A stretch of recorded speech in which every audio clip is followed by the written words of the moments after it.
కుమారుడనబడును. నేను పురుషుని ఎరుగని దానిని, ఇది ఎలాగూ జరుగును?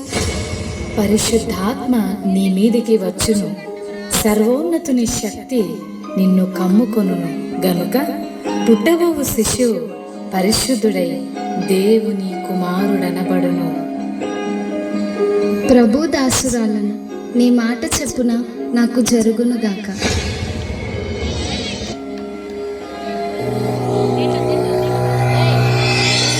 ఆమె భర్త అయిన యోసేపు నీతిమంతుడై ఉండి ఆమెను అవమానపరచనులక రహస్యముగా ఆమెను విడనాడనుద్దేశించాడు. అతడు ఈ సంగతులను గురించి ఆలోచన చేయుచుండగా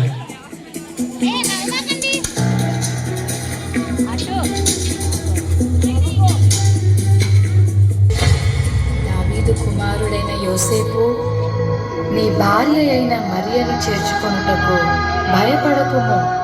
ఆమె గర్భము ధరించినది పరిశుద్ధాత్మ వలన కలిగినది. ఆమె ఒక కుమారుని కనును. తన ప్రజలను వారి పాపముల నుండి ఆయనే రక్షించును గనుక ఆయనకు యేసు అను పేరు పెట్టుదువు. యోసేపు నిద్ర మేలుకొని ప్రభువు దూత తనకు ఆజ్ఞాపించిన ప్రకారం చేసి తన భార్యను చేర్చుకొనెను.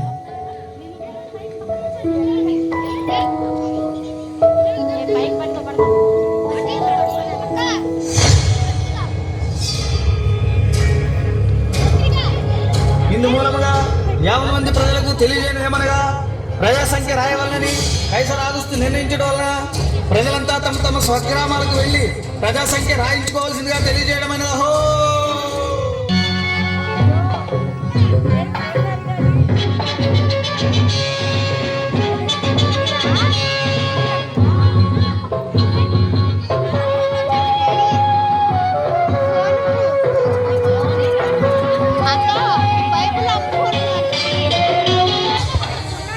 అమ్మా, నా భార్య నిండి చేయాలి, మీ ఇంట్లో కొంచెం స్థలం ఇస్తారా?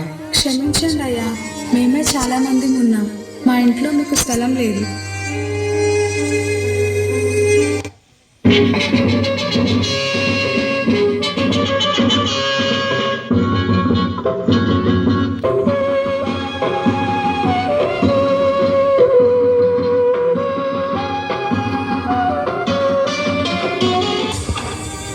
అమ్మా, నా భార్య నిండి చేయాలి, మీ ఇంట్లో కొంచెం స్థలం ఇస్తారా?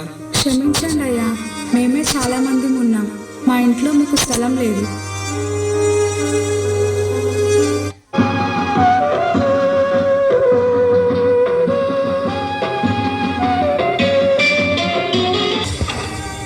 అమ్మా, నా భార్య నిండి చేయాలి, మీ ఇంట్లో కొంచెం స్థలం ఇస్తారా?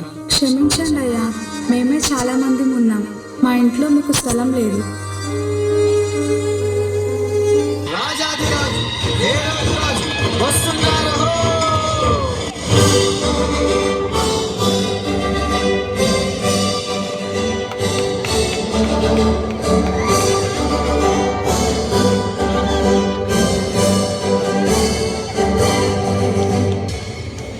రాజైన హేరోదు దినములను యూదా దేశపు బెత్లెహేములో యేసు పుట్టిన పిమ్మట, ఇదిగో తూర్పు దేశ జ్ఞానులు యెరూషలేముకు వచ్చి, యూదుల రాజుగా పుట్టినవాడు ఎక్కడా? తూర్పు దిక్కున మేము ఆయన నక్షత్రములు చూచి ఆయనను పూజింపవచ్చితిమి. చిత్తం మహాప్రభు. క్రీస్తు ఎక్కడ పుట్టును?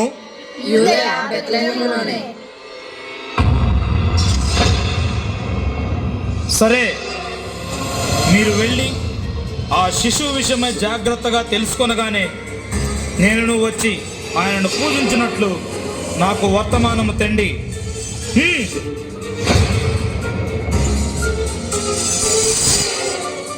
నేను ఓటము ఎరుగని హేరోదు రాజును మరి ఒక రాజును పూజించడమా?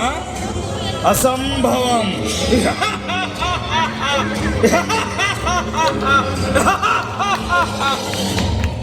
ఆ దేశంలో కొందరు గొర్రెల కాపరులు పొలంలో ఉండి రాత్రి వేళ తమ మందను కాచుకొని చెందగా, ఈరేసా ఈ చలి చంపేస్తుందిరా, ఈ చలికి గొర్రెలెట్ చేత ఏట్రా మళ్ళీ ఈరేసా ఏం చెప్పను రా మల్లేసా, ఈ చలికి మనల్ని కాసుకోవడం పెద్ద బాధగా ఉంటే గొర్రెలు కూడా గాయాలేంట్రా.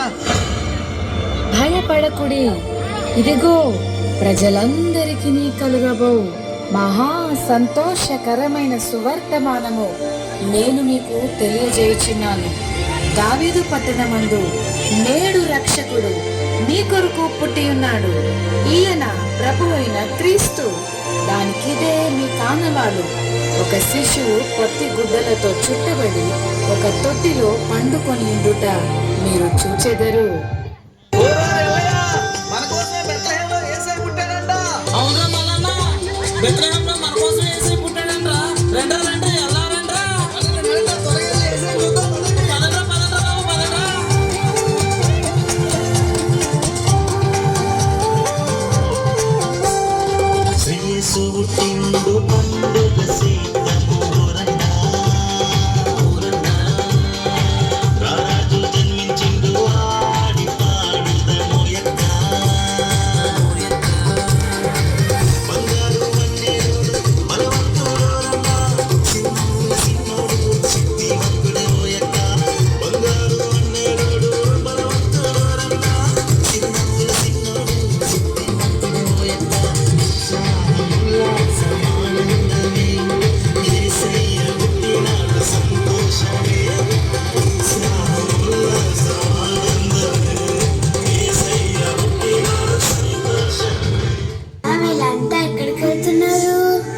అదే నాన్న, బెత్లెహేంలో మన రక్షకుడైన యేసయ్య పుట్టాడంట.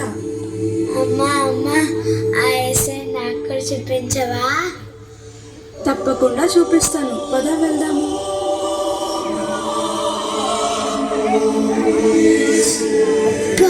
యేసయ్య ఎంత ముద్దుగున్నాడో.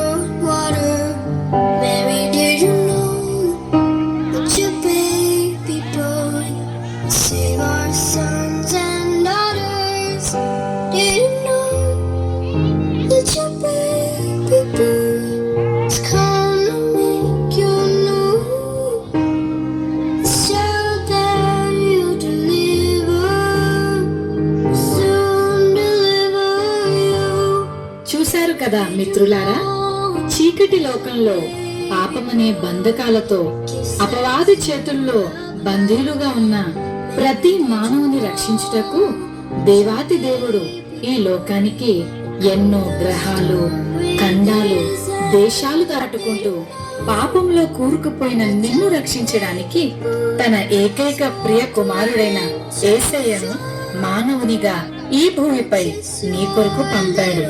నిజ క్రిస్మస్ ఆనందం విందు వినోదాల్లో లేదు, కానీ నీ హృదయంలో క్రీస్తు ఉండటమే నిజమైన క్రిస్మస్. ఈ నిజ క్రిస్మస్ ఆనందం నీవు కూడా పొందుకోవాలని ఈ మా చిన్ని ప్రయత్నం.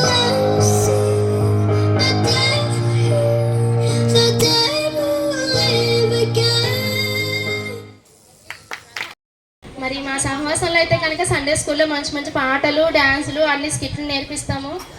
ఎవరికైనా కనుక మీ చిన్నపిల్లలు కనుక పంపించండి. 9 గంటలకల్లా సండే స్కూల్ చేస్తాము. సండే స్కూల్కి ఇలా చిన్న వయసు నుంచి దేవుళ్ళలో కనుక మనం పెంచితే వాళ్ళు పెద్దవారైనప్పుడు దేవుడిని తొలగిపోరనమాట. ఈ చిన్న సిక్కి ద్వారా మరి యేసు ప్రభు జననం ఇంకా చాలా ఉంది, కానీ తక్కువ సమయంలో చూపించాము. మీ అందరూ మరి చూసినందుకు చాలా థ్యాంక్స్ అండి. ఒకసారి పిల్లలందరూ క్లాప్స్ కొట్టడం, వాళ్ళు రెండింటికి పడుకోకుండా అలాగే నేర్చుకున్నారు. Thank you so much.